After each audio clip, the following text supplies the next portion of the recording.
Who are the most dangerous political activists in the United Kingdom? Of course, the mainstream media and the establishment would have you believe there's the imaginary far-right terrorist groups that, as far as I know, don't even exist, are the most dangerous political actors in the United Kingdom. I would dispute that. And I would say there's 110 million reasons to dispute that. The most dangerous political group in the United Kingdom is the British Labour Party. Look at its track record. Look at the people that are leading it. The people that are leading the British Labour Party, John McDonnell, Jeremy Corbyn, are without doubt the most dangerous men in British politics today for a number of reasons. First of all, what they believe, the ideology that they follow. Think about this. Fascism was a heinous, disgusting, despicable ideology. It's finished. You will never see a fascist government in the United Kingdom. There never has been one. It was responsible for about 50 to 70 million deaths during the 20th century. It was crushed after the Second World War. Communism, however, in all its manifestations in the 20th century, whether under the Bolsheviks were not revolutionary heroes. The Bolsheviks were bloodthirsty murderers, just like all the terrorist scum that have come after them. The Bolsheviks killed with impunity. They slaughtered a complete royal family.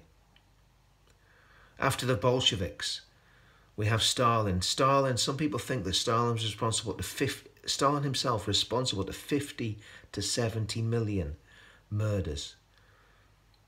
Then after Stalin, when communism spread to China, we had Chairman Mao and his Cultural Revolution. Possibly another 50 million killed.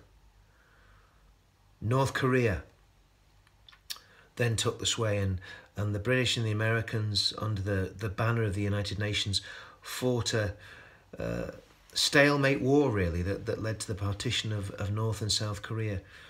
Neither side won, and North Korea has been a Stalinist, totalitarian state ever since. It kills its people in concentration camps for any dissent against the government. Vietnam, a country that was torn apart by communism. And then, of course, Cambodia under Pol Pot,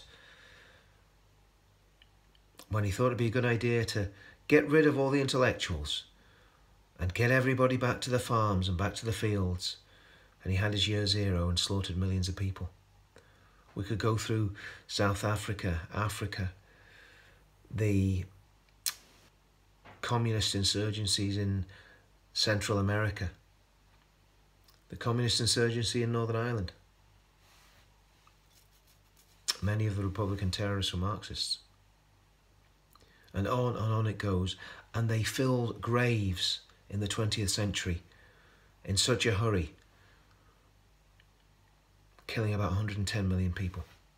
Well, Jeremy Corbyn counts those revolutionaries as his friends and his mentors, along with all his other buddies in the Labour Party. And the reality is that everybody who stays in the Labour Party under the rule of Corbyn and McDonnell is complicit in their crimes.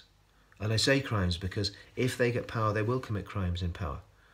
The first one probably being treason.